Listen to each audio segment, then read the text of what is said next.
রায়ন, বাবু, মিন্টু, মেহেরুল আর এদের নেতৃত্ব দিত মধুদু। এদের নেতৃত্বের একমাত্র উৎস অধিকারী মধুদু। এদের ভাষা এবং কথা মনে হয় ডাকাতো ফেল। এরা হুমকি হামকি দিচ্ছে আমাদেরকে, ঠ্যাং এবং পা কাটে না নেওয়া পর্যন্ত এরা শান্ত হবে না। এরা অস্ত্র, দেশি অস্ত্র শস্ত্র নিয়ে আমাদের কাছে আছে। আমাদের বাড়ি ঘরও আগুন টাগুন লাগিয়ে দেওয়ার চিন্তা ভাবনা করেছিল। এলাকা গ্রামের লোকজনের কারণে তারা আগুন না দিতে পারেনি, কিন্তু ভাঙচুর করেছে আমার বাড়ি ঘর এবং গাড়িটা পাম্পে যে।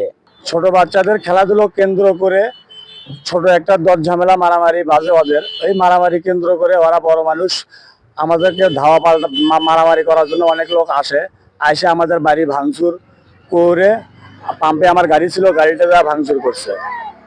ওরা সবসময় ভালো কাজ করে চলে না। আমরা যেমন গাড়ি ঘোড়া চালাই, ওরা তো গাড়ি ঘোড়া চালায় না। ওরা তো কোনো কাজ কাম করতে আমরা দেখি না। আমরা তো এখানেই বসবাস করি সবসময়।